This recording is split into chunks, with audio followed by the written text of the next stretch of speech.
Okay, just doing a quick sound check. Thank you, everyone. Good morning, good afternoon, good evening to you all, wherever you are. And thank you so much for joining the this webinar series from PECB. Very glad to have you here. I'm going to maybe introduce myself and quickly hand it over to the other panelists for this. And we'll continue with the content of today's webinar, which is about business continuity, data privacy, and information security. How do they link? My name is Sayed Hijazi. I'm a director in RSM, Canada's Security and Privacy Risk Practice, where we provide different types of security consulting services, from governance, risk, and compliance to security testing and incident response, and other types of services to our clients.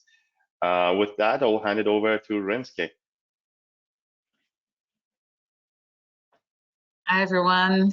Hope you're well in all the parts of the world where you're located. And thank you, Sayed, for that intro. So I'm based in Australia, very far from many others. And my main the main part of my work is all around business continuity management. And linked with that, we also do a lot of risk management and information security work. And since 2012, I do that in liaison with the PCB for training, for auditing, and a whole range of other interesting things like this webinar. I hope you're going to enjoy it.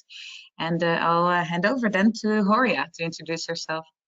Thank you, Renske, and thank you, Sayed. Hi, everyone.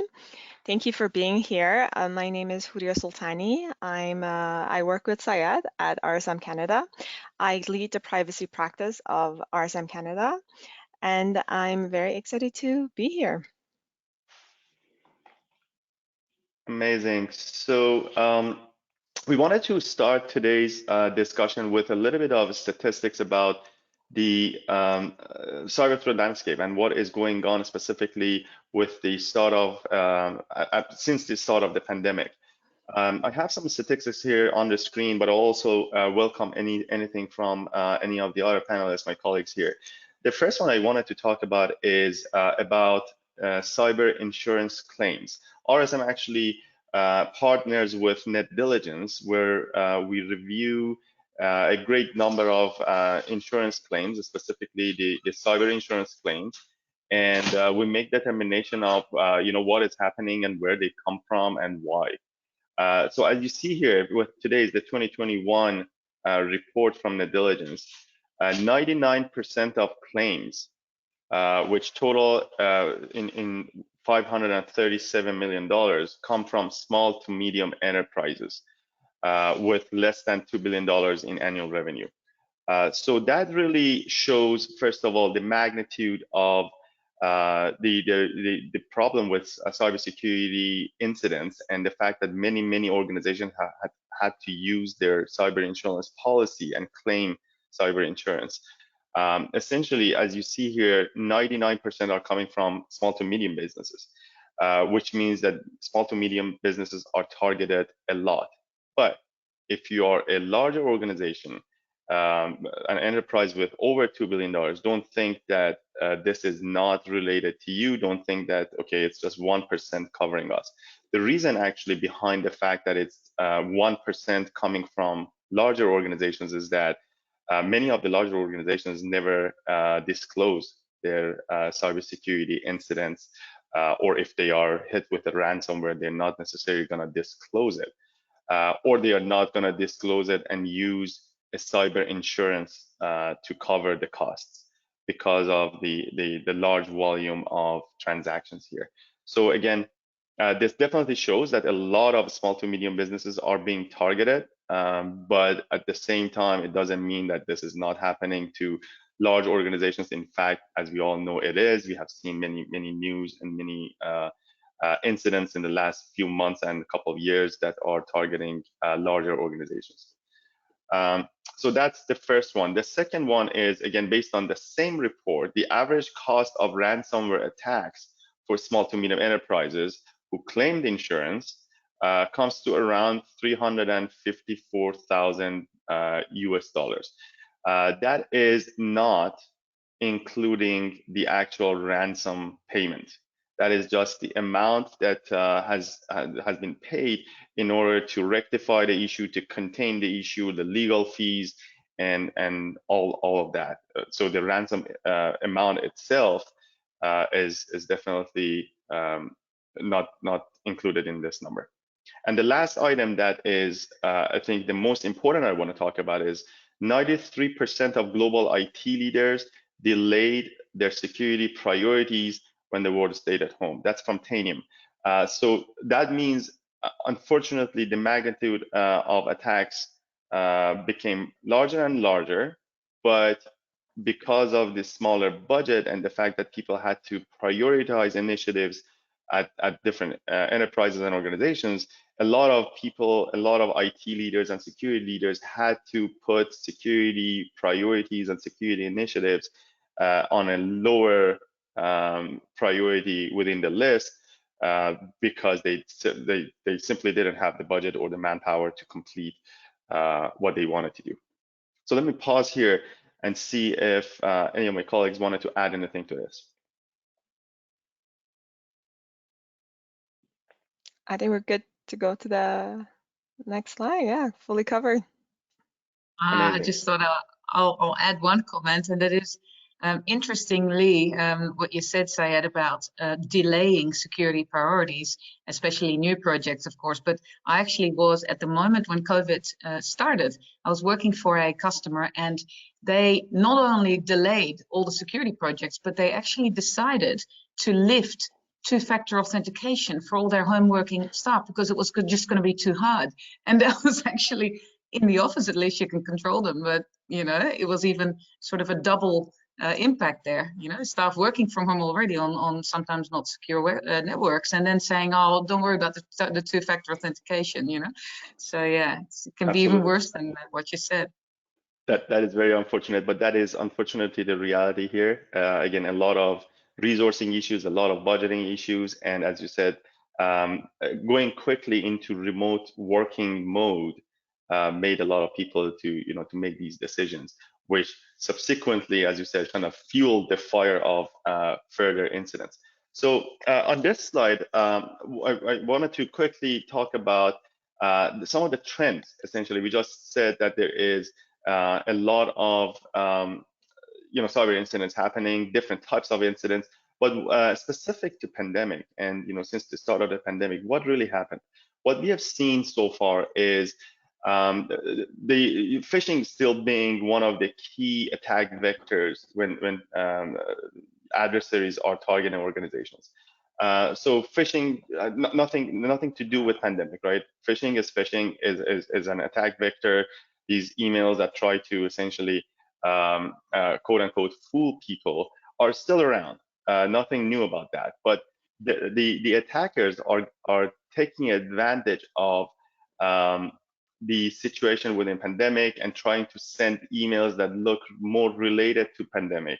And because people are essentially dealing with all types of emergencies, personal and work-related emergencies, they are less sensitive to identifying the potential phishing.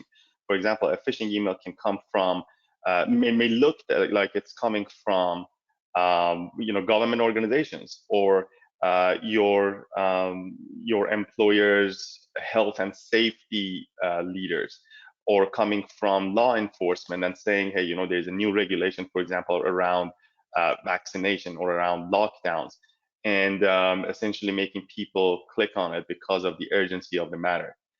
So again, the phishing remain the same, but the scenarios have changed. Some of the other attacks are focusing on processes. Some of the organizations had to change the processes because, for example, they were not able to, specifically at the beginning of the pandemic, they were not able to, for example, process payments the way that they used to do. Maybe at the beginning, the bank employees were not, in the office, and because of that, some organizations changed the way that they process payments, and they used more and more, online tools, and even things like signing contracts. A lot of organizations around the globe just used to sign contracts or pieces of paper or approvals for payments and then scan it and then send it over to the other side or even mail it. But more and more, electronic signing got to be used around organizations. Now that opened up an opportunity for attackers to exploit essentially the flaws in some of these processes that were pretty new to people. So we have seen a lot of that happening. For example, hey, such and such person is on emergency leave. They cannot approve this payment. Could you please go ahead and approve it for me? So again, gaining advantage of human behavior. Technical related attacks, obviously, because of what just Renske mentioned, for example, two-factor authentication or connectivity, remote connectivity to the resources from home. VPNs maybe not so secure in some organizations, or two-factor authentication may not exist. So a lot of leveraging the exploits against technical vulnerabilities also has been happening, and it continues to happen. And regulatory last, you may think no regulator is going to attack us. Yes, that's true. But many organizations felt that they were actually being attacked by regulators because they had to deal with incidents, and also they had to deal with penalties from regulators. They had to deal with constant reporting to regulators. So not that they were technically or literally attacking people, different regulators around the globe, but it just felt like many organizations were under a lot more pressure with the regulators. Again, let me pause here and hand it over to my colleagues here. Is there anything anyone wants to add? And we can talk about some of the key types of attacks at the bottom. Yeah, I think, when we're discussing phishing, there has been a significant rise in ransomware attacks given the pandemic, because there was sort of this push to move everything forward, and everything was moved on the cloud, especially with remote work, but time wasn't taken to check the vulnerabilities. And if training has been given sufficiently to everyone to understand how are they going to access their devices, how are they going to access the data that's being stored in the cloud, how are they going to intake the data and store it. This has really impacted sort of the market and small medium enterprises. And one thing that's very important, and I think it was also in relation to your experience, Renske, is that you need sort of leadership to prioritize this and understand this. And instead of saying, well, we'll deal with it later on, if a situation arises, well, we're going to take proactive steps to make sure that the situation doesn't arise, because once it does, then the damages are far too great to be able to mitigate, given that your reputation damage is very hard to rebuild, because you need trust. Privacy and security is based on trust with your customer.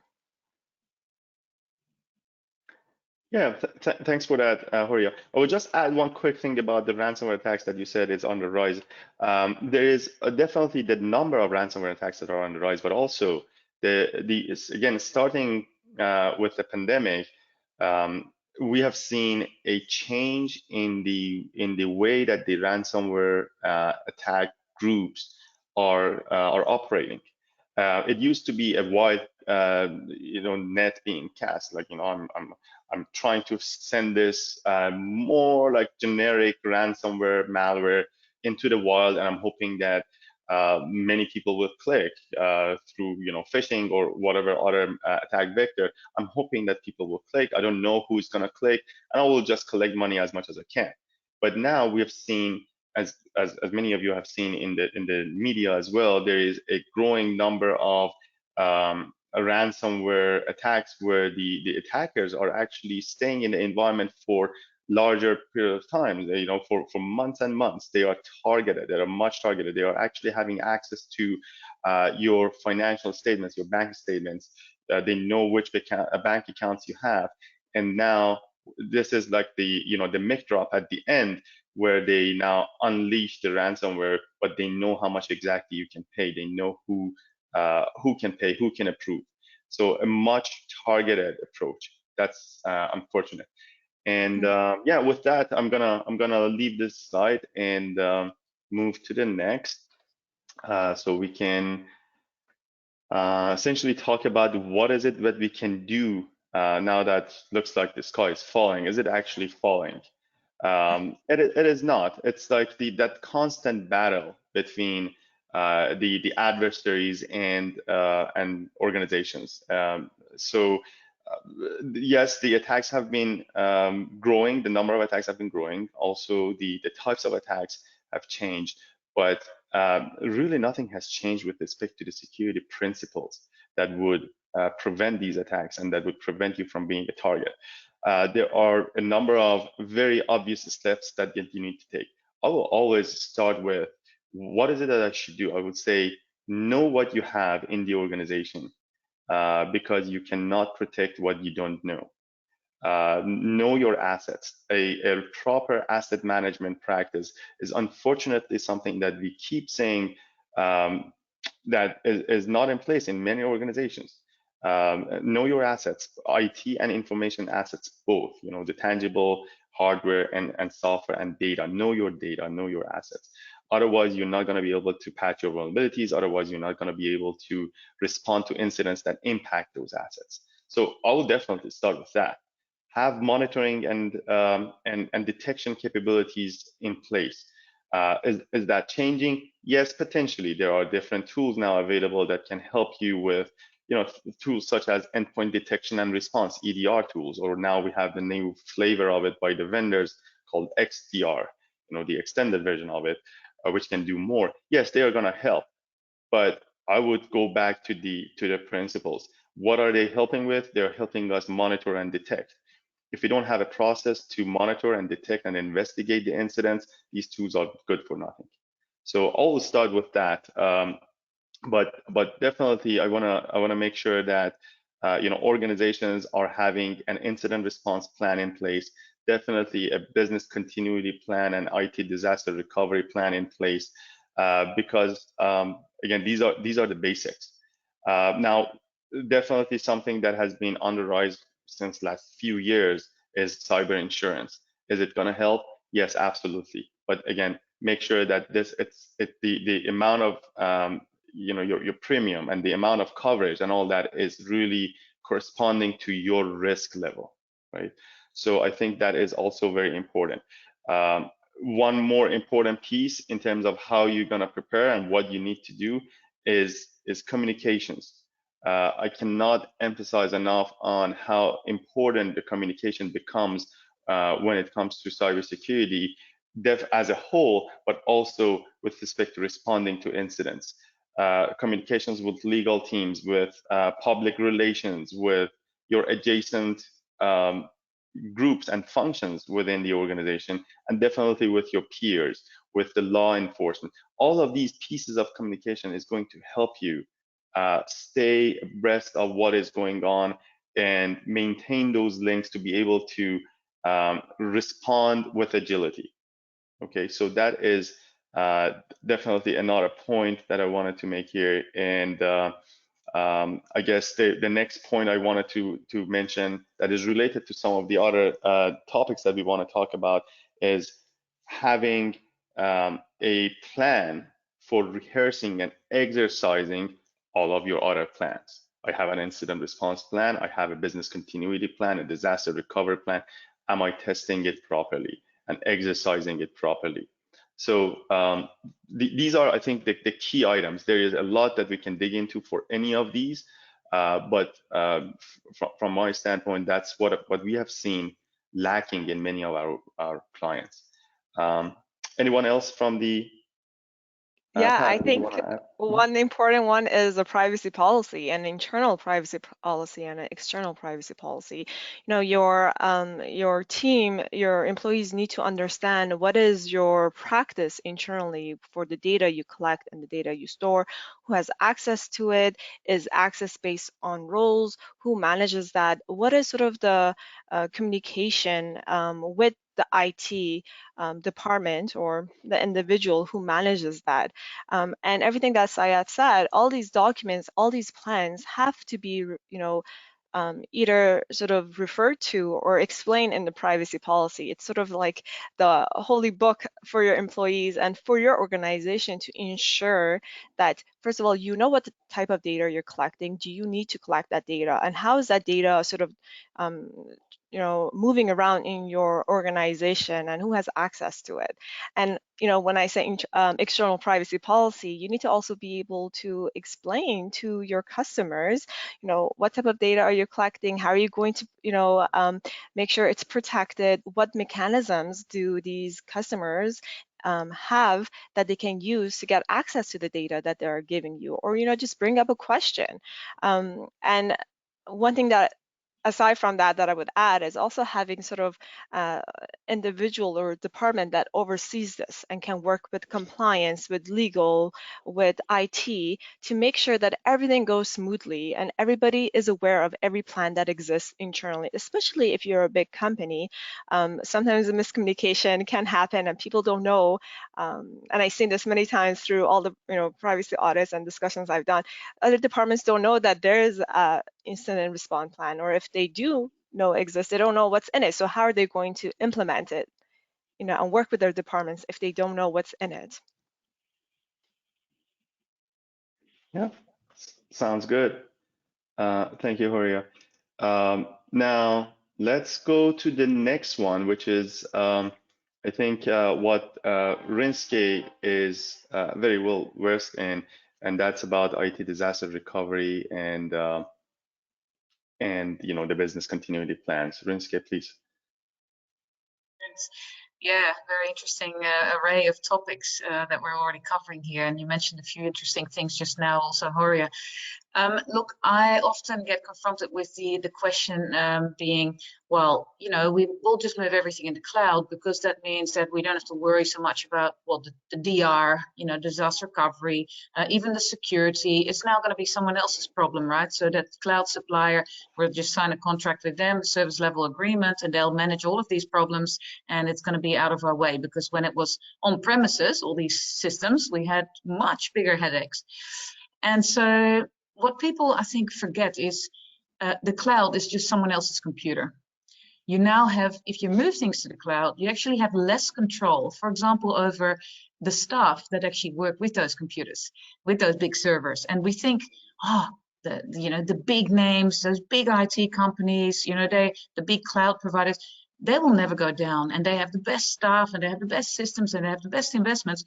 Now, that's not always the case, and you only have to look at some of the recent outages. It's always hard to mention names, but some of you who work in the bigger organizations that use certain CRM systems in the clouds, there's one particular system that went down about 2 months ago for almost a day, and I had 3 different customers on the phone locally who are they had no idea where to start.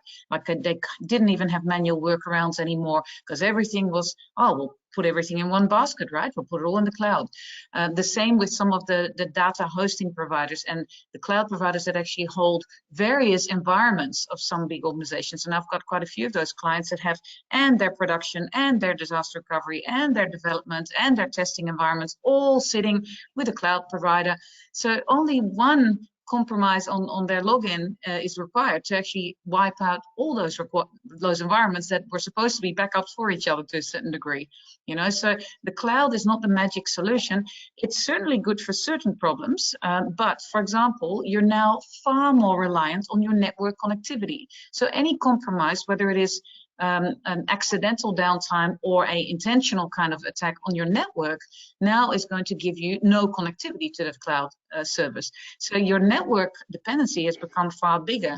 For example, in the past, I had organizations that I assist with this type of work, and they had, for example, internal email systems. They actually said 90% of the emails that go around amongst our staff is actually internal to other colleagues, and they could continue working with the internet being completely cut off because they just had a local server, on-premises equipment. I still have quite a few organizations that I work for, especially in the sort of more secure government entities that actually have a lot of on-premises equipment still, and they are quite reluctant to put everything in the cloud. So there are reasons why cloud can work, but also in terms of DR, you still need a fantastic testing and validation plan with those cloud suppliers and actually regularly test what they're promising to you.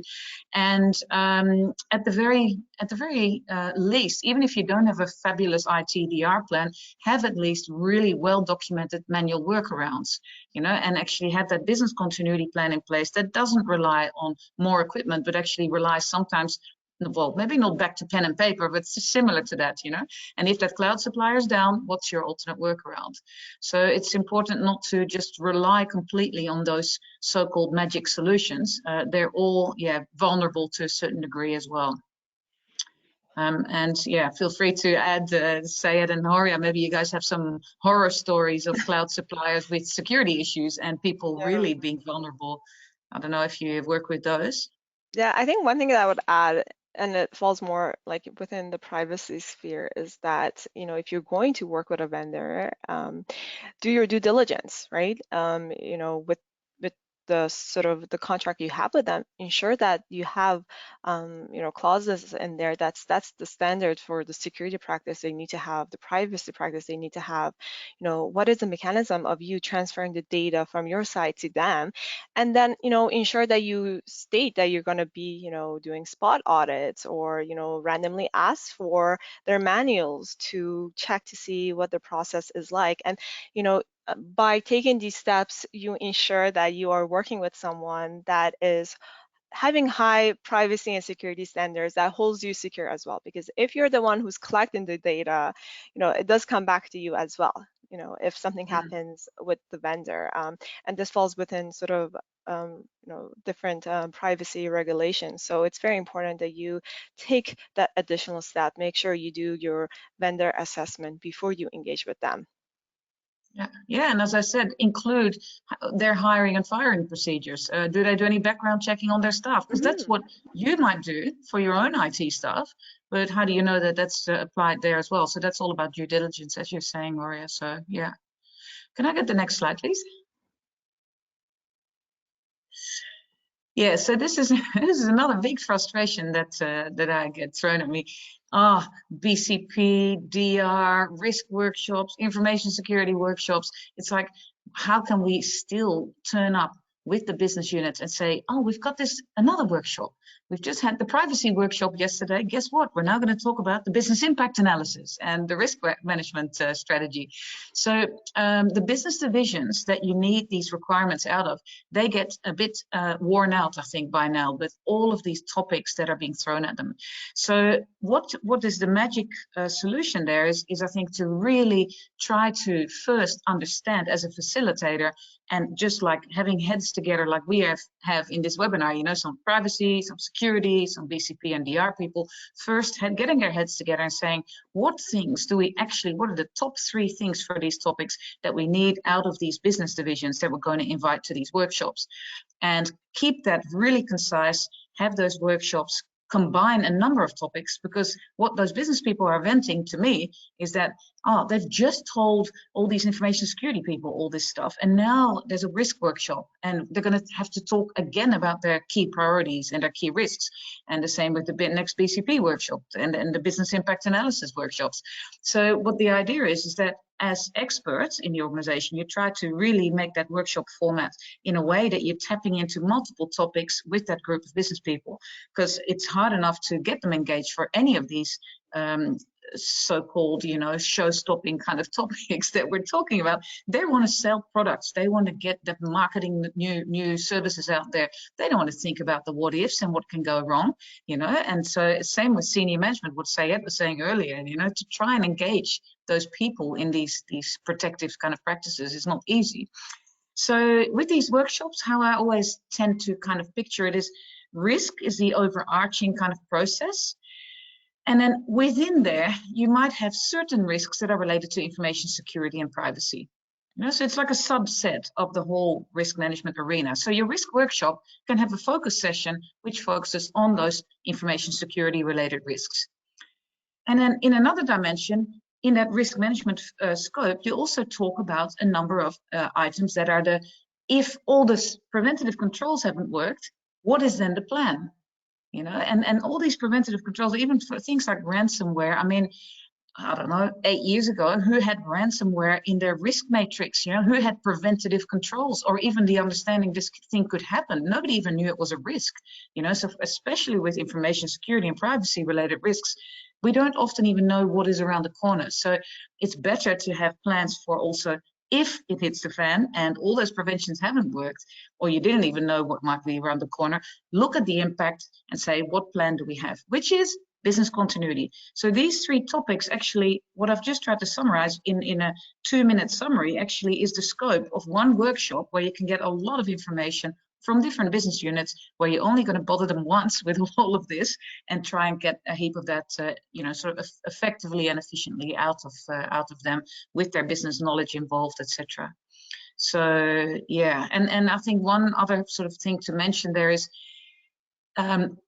it's not just about them giving input into what to do if there's an incident.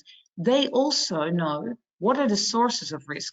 And that can be very small little transactions or little things, little tasks or actions that their staff are doing. I mean, the other day I spoke to someone who heads up the security of one of the central banks in Europe. He said the biggest vulnerability we have is Thursday at 3 o'clock is changeover time between 2 security guards, and these are physical security, protecting a data center. The changeover of these guards, where they also know that one of those guards always goes for a cigarette break. And so there's only one guard left. So you know what I mean? These are just small little examples of human behaviors that cause these kind of vulnerabilities. In the information security sphere, we have the same sort of things. You know, and so it's all about not relying just on systems and technical controls, because for privacy and security, what Syed and Hori are dealing with too, there's heaps of fantastic technical controls and monitoring and sniffing tools and all that, but there's also the human factor, and that's far less predictable, you know, and it's harder to test, you know, what that looks like when they behave in a certain way, and that can be sometimes intentional or completely unintentional, like with these security guards, you know, they're just having a cigarette break or whatever, a coffee break. So yeah, the human factor, I think I wanted to mention in there. I'll hand back over to you guys, I think. Perfect. Thank you, Rinske. Yes, so we wanted to talk about, I'm sorry, I think I jumped 2 slides. We wanted to also talk about, you know, the post-pandemic, and I think, I mean, in certain areas, people consider that we are in post-pandemic or at the tail end of the pandemic. In some areas, it's not really over yet. It's as bad as it was. But again, globally, the way that we are moving is thinking that we are moving away from it. And we'll talk about that, you know, whether or not there's going to be new variants, and whether or not we're going to have, you know, to get shots moving forward, whether or not we're going to have another lockdown at certain areas of the world. So that is certainly up for debate. But more and more organizations are moving to, you know, slowly bringing people back to office. And again, we'll see how that turns to be. But what are the new requirements and what are the impacts from the security and privacy perspective? Let me pause here, and you know, with that opening, I wanted to specifically see from the privacy perspective what Horia thinks about this.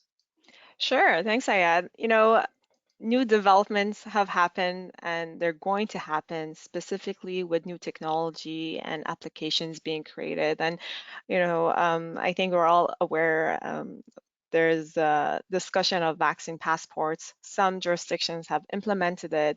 There's this move of, you know, companies requiring their employees to provide weekly COVID test results. And this has sort of created a new environment of sort of data being collected and, you know, looking into how are you collecting that data? Do you need that data to be able to move your business forward?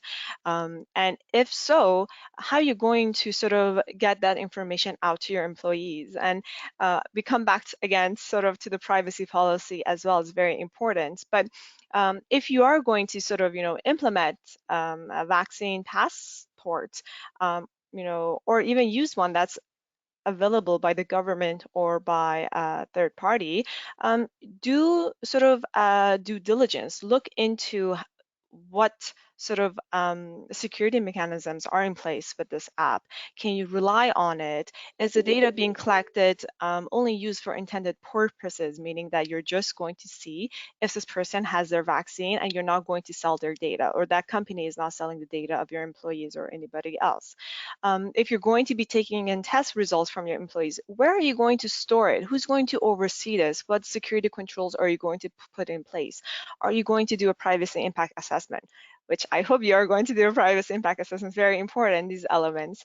Also, you got to work with the security team and ensure that and Saya, you can jump in anytime, but ensure that the security controls that you have in place currently that you're going to use for these, you do tests to see if they're vulnerability, if they meet the requirements for protecting this type of data, and also updating your privacy policy, your internal privacy policy, that explains, the type of data being collected from your employees, who is going to have access to it. Is it going to be only HR who has access to it?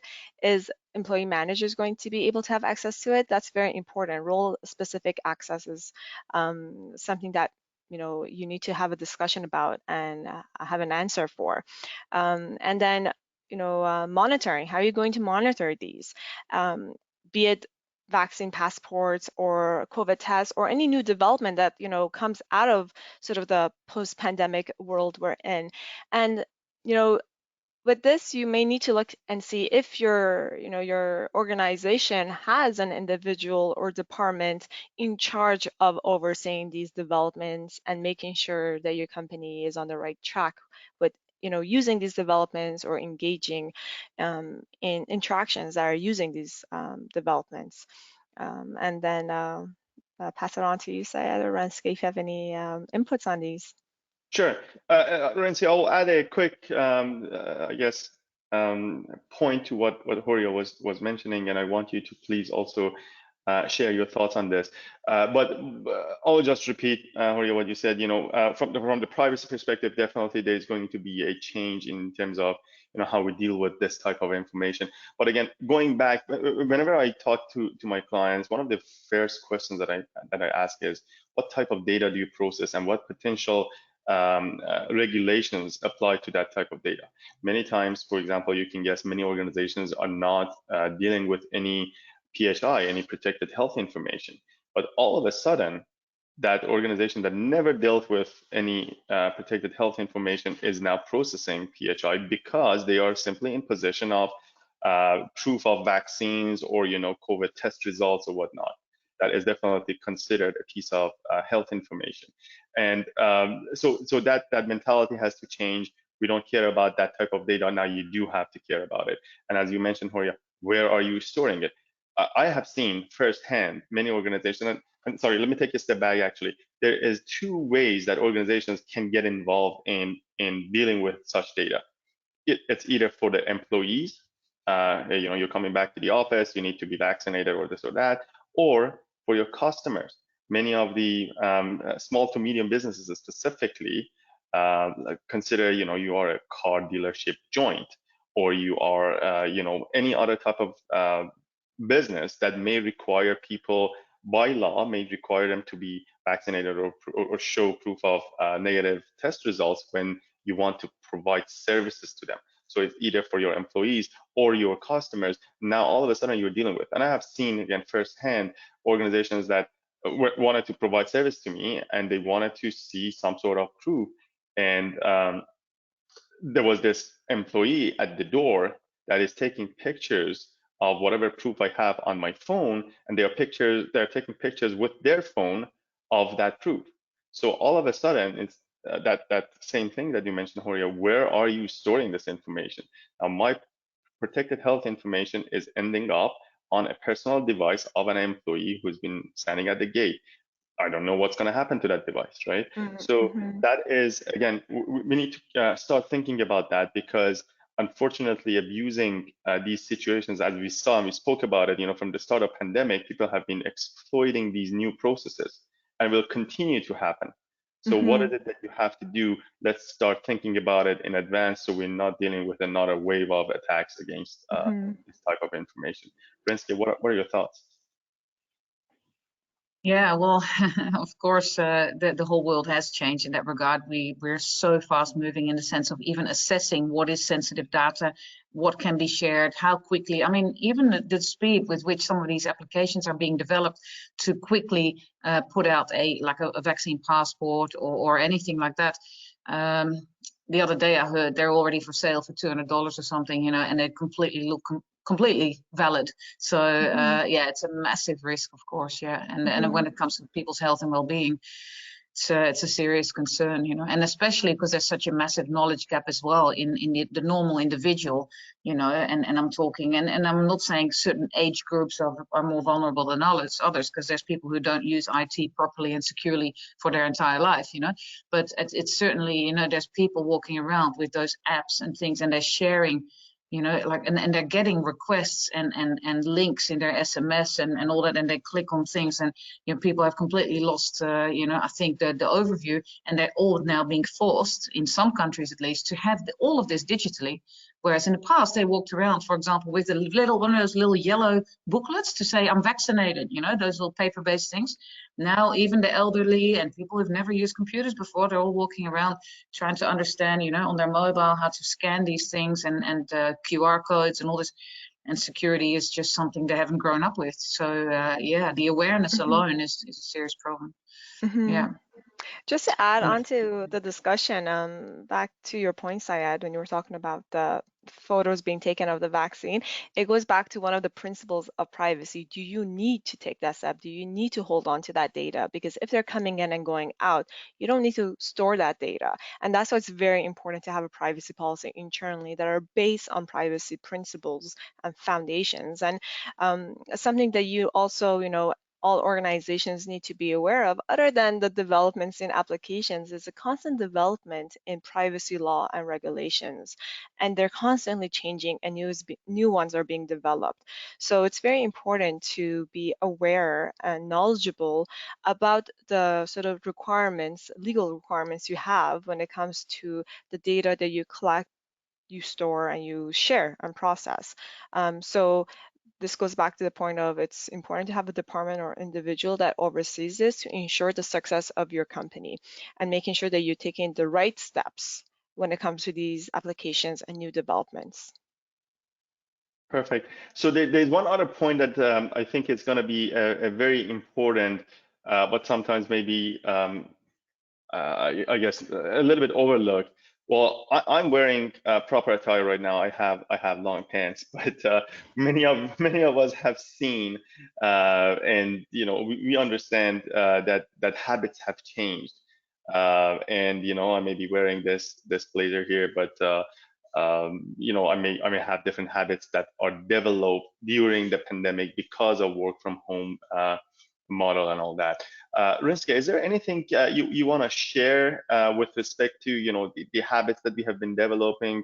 And of course, I mean, I was bringing a little bit of a humor example here, but there are different habits that we have developed, employees have developed with respect to, you know, privacy and security. And I'm more than happy to share my thoughts as well. But you know, going back to, I guess, normal, whatever that normal is going to look like, these habits are coming with us and with employees around the globe. Anything that you believe we should be concerned about or focusing on? Well, look, the individuals I'm worried about, but individuals that we deal with are part of an organization, and I'm seriously worried about them because, and that comes to the next slide. If you don't mind, maybe we can jump on that one, which is, BCP, you know, continuity planning and disaster recovery and, you know, the alternate sort of workarounds. Well, we don't need to do that anymore, all that BCP stuff, because we now become experts, you know, because during COVID, we locked down the building and we've got people working from home and they all got the, you know, headsets and laptops and whatever. And, you know, we really don't want to build a whole business continuity plan anymore because we're experts. That's my main concern at the organizational level. And it is not quite like that. yes, of course, work from home, we've all become expert at that, and it certainly helps with some scenarios that are to do with building lockdowns, etc. But look, COVID was a slow onset scenario, a scenario that gave most organizations some sort of time to think it through, to go, oh, maybe in a few days we need to have people working from home, or we need to segregate them in the office or whatever. It was not like a big building fire, cyber attack, gas leak, running out of something that is unsafe, as a matter of minutes, which we still need business continuity plans for. We also had with COVID a certain number of luxuries, like most organizations found, well, maybe there was some sort of staff impact, when they had to look after an elderly person or a sick person or something. But actually, the whole concept of pandemic, we all thought, oh, we're going to have lots of people sick, like all our staff are not going to be available. And that actually wasn't really the impact. It was they're working from home, but they're still working, like most people. And there was only occasional people who were actually sick with COVID. And that depends, of course, which part of the world you're in and which organization. But overall, it wasn't that kind of horror image where we thought, yeah, 70% of staff are going to be completely unavailable for months. That's what I heard before COVID as a pandemic kind of fear. So staff remained available. Mobile phones kept working usually. IT systems kept up and running. The internet stayed up, and all of these things, actually, we could continue working almost as per normal, except people had to do it from home. Now, of course, there were big impacts of that, but we also had all these luxuries where, yeah, all of these things kept working, and the slow onset, meaning that we had some time to think it through, at least a few days or something, sometimes even longer, with most organizations that, you could get some spare laptops and connect people up at home and get them headsets and all these things. That sort of luxury you don't have when there's a fast onset scenario like a major cyber attacks where everything needs to be unplugged right now. What's the next step, or like I said, severe weather impacts, destruction of buildings. The other day, half a shopping center, modern shopping center in Sydney actually collapsed under freak hailstorm. These things also still happen, and we need business continuity plans for those. So working from home is just one strategy that doesn't actually cover every single thing, if that makes sense. I'm just looking at some other topics that we still wanted to cover. So this is another comment that I hear. It's like, and I actually get asked quite regularly still by customers to say, okay, by organizations large and small, corporates as well as government, to say we need to do some pandemic planning. And I think those ones that say that are actually on the money. They're actually switched on, because this thing may not be completely over yet. And Syed already hinted on it, saying, is it really over, or are we thinking it is? And do we want to stay positive and think, oh, we're at the tail end of the pandemic? Look, I've also heard now many times from either the health sector or other people who work in risk that the variants, the mutations, can still cause havoc. There may be still variants that actually completely ignore all the wonderful vaccines that we have. So we still have to keep running behind the facts from time to time. And the other thing is the seasons, summer versus winter impacts in very cold countries, especially, where that is potentially, just like with normal flu, maybe still an impact. So I still think it's very valid to do some road mapping for the next, let's say, 2 to 3 years, or even beyond, and to say, what are the quick responses we have? What are our quick communication mechanisms that we have? Just as coming back also to what Syed was saying, comms, notifying people quickly, doing that rapidly, confidently, with a good plan in your pocket, and getting on with potentially another lockdown one day, or having staff, segregated in team A and team B. Some people coming in on Monday, Wednesday, Friday, the others Tuesday, Thursday.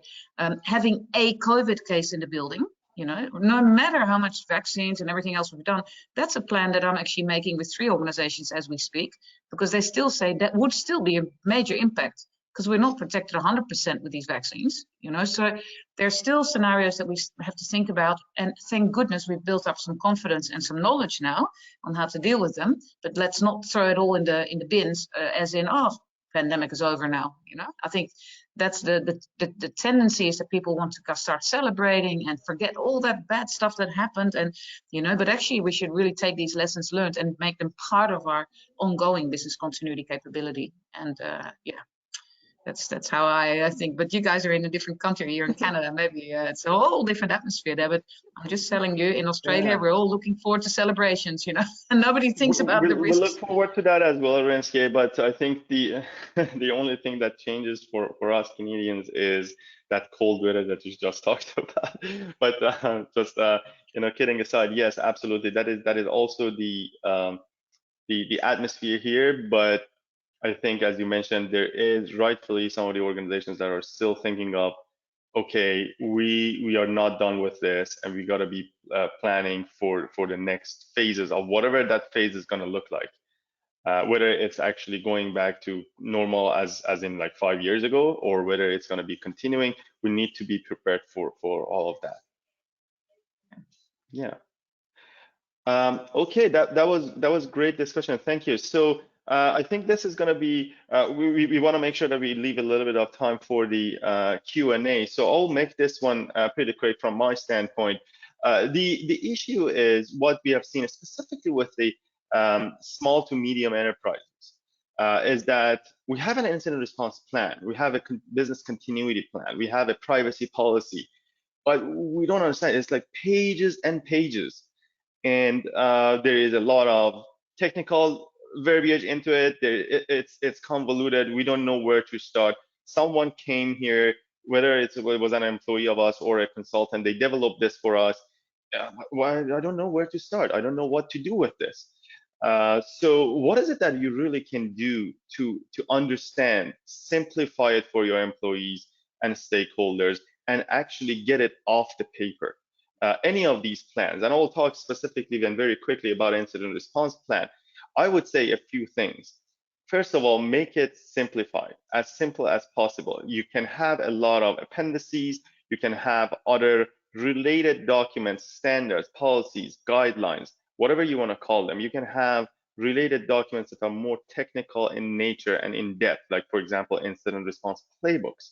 But your actual plan, something that the executives are going to look at, something that is going to be shared with all the employees, and it's going to sit on your portal for them to look at, simplify it.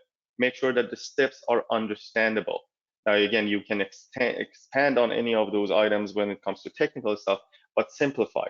The second thing I would say, definitely for these plans, I think it really applies to all of them, but I won't speak about all, is, as I said at the beginning, rehearsing them. Tabletop exercises, similar to fire drills. Try them, test them, see if it works, see if people actually know what they're supposed to do when it comes to using those plans. Do they actually know where that plan is? You have developed it 5 years ago, no one has reviewed it, and it's sitting somewhere. Yes, it is actually accessible. But when you talk to executives, management, and staff, no one knows where it is. So rehearse it, find it, go through it, make sure it actually makes sense.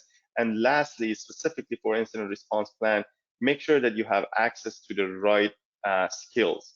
If you don't have a dedicated, again, specifically for small to medium businesses, if you don't have a dedicated group of 20 people that are doing incident response, and that definitely is going to be the case for small to medium enterprises, make sure that you have access to the right resources externally, at least, and not that necessarily you need to pay for them, but at least have some phone numbers, have some of the discussions happen before, so you can engage the right level of skills when it's needed.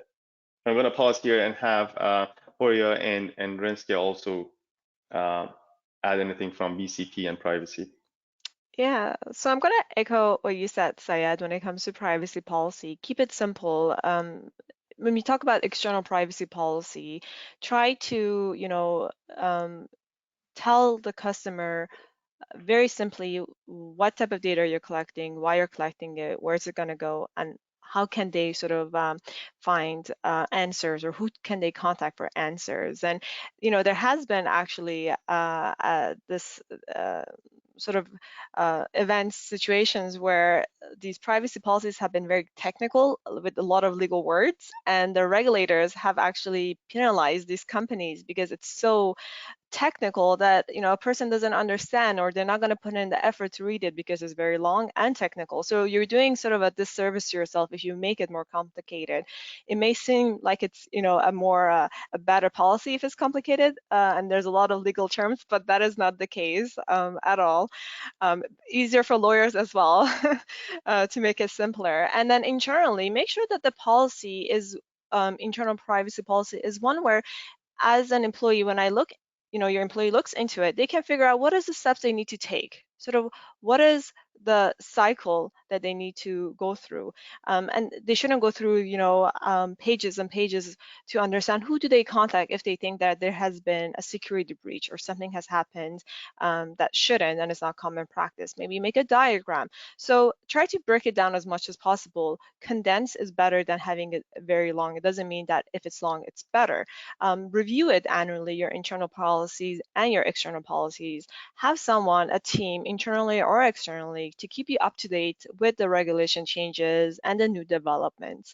And your privacy policy internally is sort of your guiding document that your security awareness trainings are based on. So look into your security training, and see if it's sufficient, if it's adequate, does it need to be updated, and if so, then it means that you also need to review your internal privacy policy and go from there. Renske? Yeah, I can also move to the next slide because that is also very related, for you to cover. It links completely to my final words that I would like to share about this as well. I mean, yeah, people don't pull out plans that are complicated when they're in panic mode. BCPs or even in cyber incident response plans on a page, as I call them. And the thing is, people think, oh, a simple plan is too simple. No, it's the thinking behind it of what goes on that one page may be a complex process with lots of people involved. And what to focus on is all the not natural tasks. I see people duplicating standard operating procedures and put them in big documents around BCP and that sort of thing. And it's like, well, people already know 90% of that. It's the stuff that they don't actually do. That's what you want to put on these checklists and quick reference cards. And yeah, all I wanted to say with your comments about testing, make those tests non-threatening, call them rehearsals, don't call them tests anymore. Let people really show the warts and all, get all the stuff that doesn't work on the table before a real incident. Let them actually show, oh, there's a mistake in this procedure, or in this, whether it's a recovery procedure or an incident response procedure. Let them actually be comfortable, reward them with preferably Belgian chocolate. Not that I'm Belgian, but Dutch chocolate is fine too. If they show those mistakes in those rehearsals, and then it's at least you can still fix them, and use a bit of humor and a fun factor when you do this, because people are just bogged down with too many documents, I think. So that's my final words on that. And I know we've got only a few minutes, and I've been checking the chat. Are there any questions from anyone? Or maybe the team at PCB, do you know if there's any questions that have come through? Yes, Rinske, thank you, Rinske, Sayed, and Horia, for delivering this very informative webinar. PCB offers training and certification courses, which will show your dedication in implementing and managing business continuity and privacy-related frameworks. And most importantly, you'll get recognized worldwide. Now, without further ado, we'll go ahead and take some time to answer some of the questions from the attendees. Let us start with an interesting point of view from the audience. A stronger regulation entails increasing required technical measures, and in turn, more technical measures provide more entry points for attackers. What are your thoughts? Sure. Let me try to make sure that they understood the question. So, as you mentioned, the regulations are requiring more and more in-depth technical measures and controls. Is that yes. is that now? The issue is with that comes more. Sorry, I was actually a little bit lost. Entry points for attackers. Yes, so that is a very fair point, and thanks for the question. So I think I would look at it differently, to be honest. I think the more technical matters are not coming from the regulators that are opening doors. I think it's a little bit the other way around. I hope you said the way that I said. It's the businesses and the way that we are operating and the business models are providing more and more technical ways of doing things. There is cloud, there is all the connectivity, there is remote working. All of that is opening new doors for attackers. And because of that, I believe that the regulators are requiring more in-depth technical controls to be in place, because now they are aware that we are living in a different world. That is a little bit how I see it. I think the regulators are not necessarily creating more issues that are going to be exploited by attackers. That is my point of view, at least. Rinske, Horia, do you have any thoughts on that? I think just on maybe a privacy or just general practice, I think when regulators put those requirements, they're sort of trying to centralize everything, and from that bring on best practices where it can be implemented and monitored. So I think that's sort of one way to look at it too, that the benefits of it maybe is to create sort of a centralized, harmonized practice, and from there have better best practices implemented that encompasses every organization or every environment, and it's easier to monitor and know what you have to do as well. Hope we covered the question. Yeah. Thank you very much. The next question is, as said by Rinske, the moral hazards of managing an inadequate information security, BCP, and privacy policy lies with human beings. How do you make people own the process and develop the culture of monitoring compliance to the plan? Sure. Yeah, look, Yeah, that's a good one. bribe them with Belgian chocolate, as I mentioned earlier, is one very good way to do it. Look, I think it's the fact that a lot of the information that goes around is so blurry to people that they actually don't relate it to themselves. They just see these massive plans and policies, and they don't actually see what it's relevant to, how it's relevant to them. So I think people always retain up to 3 things really in any session or whatever, using slogans, using pictograms, using simple things that resonate with them, one little line or one story from the news. Just no more than 3 in any session, workshop, or whatever communication. I always think that the fact that we overload people with too many things at the same time, and not actually, they don't see the relevance to their job, to their personal health and well-being. It's probably part of the problem. So yeah, I always try to really simplify and really go, how does this relate to this person who's in the room? Horses for courses, we call that in Australia, but translating the messaging to their actual daily life, and try to find those benefits for their daily life. You mentioned cyber insurance policies. Well, for example, I use the fact that those premiums are cheaper. I use that with senior management teams to say, this is why you need a cyber incident response plan. This is why you need good risk management, not because of the potential incident that may never happen, because that's actually in their heads. It's like, well, what if it never happens? You spend all this money and time. How can you save day to day when you have a good plan? Well, talk to your insurance company. You've got a good risk management or BCP kind of capability or information security plan. Well, that means you can maybe get some discounts on that premium. So that's actually the trick, to see what does it actually make a difference to them straight away, right now, in their pocket, or for their health and well-being, and I think that's the way to go. Yeah, the benefits, not just when an incident happens, but actually the benefits on their daily basis. So. Yeah. And I know we are a few minutes over. I will just make a very quick addendum to what Rinske just mentioned. Also, very related to what you said, I think in order for us to have people own parts of any of these plans, it's important to see how we started the plan. Go back to the development of the plan and ensure that you're actually engaging all of those who you want to be accountable for it in the development of it. If you start when you're developing an incident response plan, a business continuity plan, a privacy policy, if you start knocking on doors, well, probably like virtual doors these days, if you start knocking on doors and say, I'm developing this, what is it that is important for you and your group and your business unit that we need to cover in this plan? What is it that you consider sensitive? How do you want to be protected? What is it that keeps you awake at night? Let me address those in the plan. When you start developing the plan, by reaching out to people and collaboration, that's where people start to see the benefit. That's where they start to own pieces of it. Mm-hmm. Just to add on to both of you, also creating a privacy culture. I think that it's important to have everyone in your team, in your company, understand that they play an important role in the business, and you're trusting them, and they have a role that will impact the growth of the business.